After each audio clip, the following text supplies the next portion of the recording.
Hey third graders, today we are going to talk about our classroom practice 12.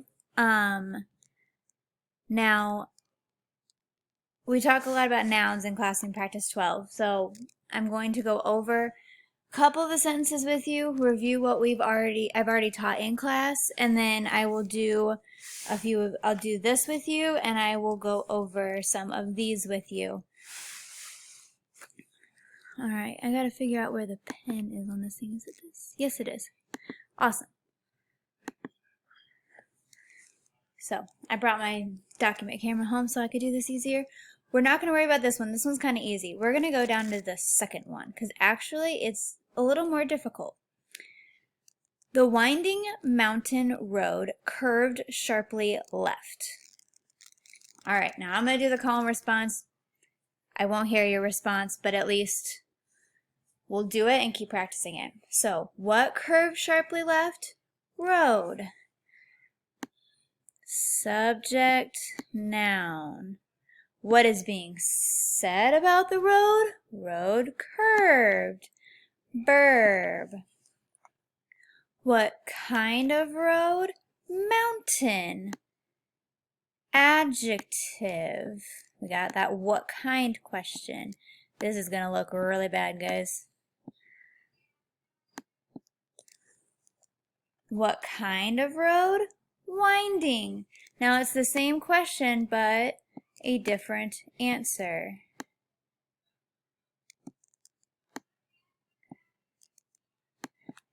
Curved how? Sharply. Adverb. Because we are now going and describing the verb. Curved where? Left. Adverb, because it is still describing the verb, those adverb questions. All right. Oh. There we go.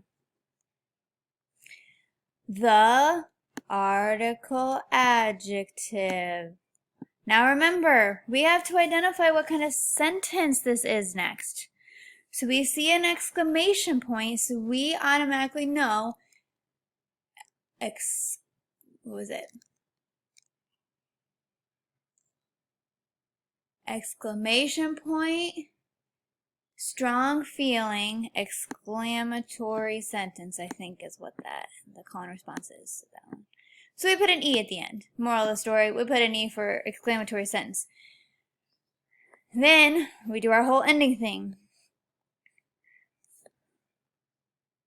Subject, noun, verb, pattern, one, check.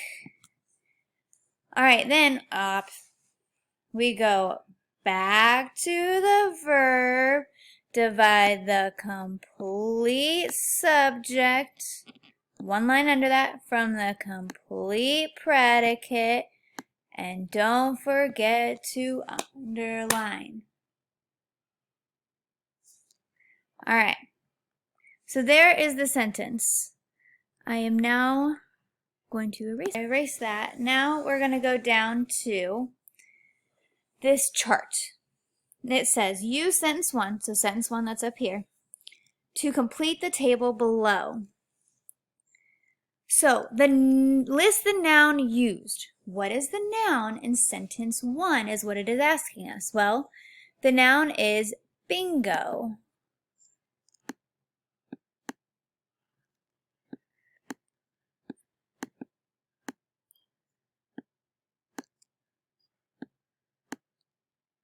Excuse my terrible handwriting.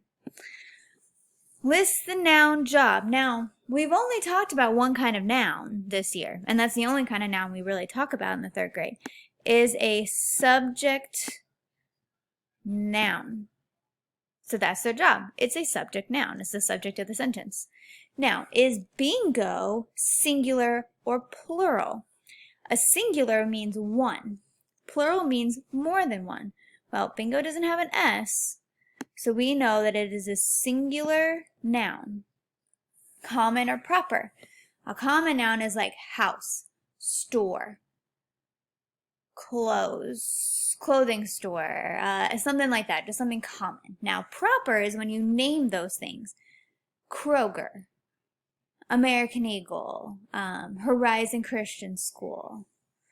So this one, it is a name. It could be boy or girl, but the name bingo is a name of is naming something specific.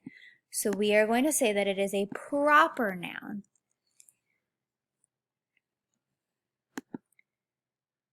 I'm going to go over a couple more of these singular plural nouns and the common and proper nouns.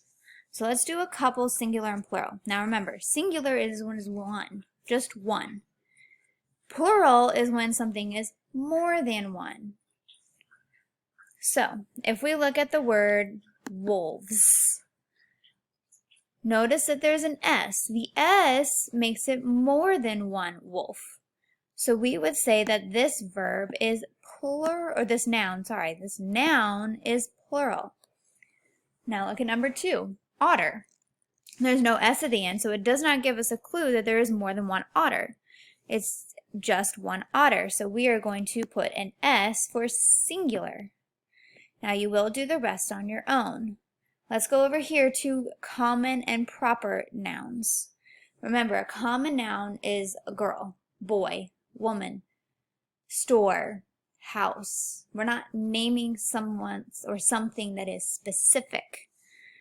So if we look at number 1, Mrs. Wong, that is a name of a specific person. So we are going to say that that is a proper noun. Now let's go down to number 5, street. It does not name a specific street, so that will be a common noun. So you will have to do the rest of those on your own. Now this bottom part right here, we talked about that in class, and you did a couple activities at home. Just a reminder, declarative sentence, you are declaring something, you're just stating it. Like, I went to the store. You're just saying you did it. Exclamatory sentence is something that has excitement and typically has and always has an exclamation point after it. I'm really excited to go to the store. Or, I won second place in my race. Exclamatory, you're excited. Imperative is a command. It is imperative that you do this. I go to the store, go see the doctor, go watch your brother, whatever. A command, that is imperative. It's imperative that you do it. Interrogative sentence, remember we talked about an interrogation that police officers do. When they interrogate someone, they're asking questions. So an interrogative sentence is a question. Now, exercise 6 down here, we don't do that. We don't need to put the number of the rule above these capitalizations, so you do not have to do that. All right, so the rest of it's on your own, and I will see you guys next video.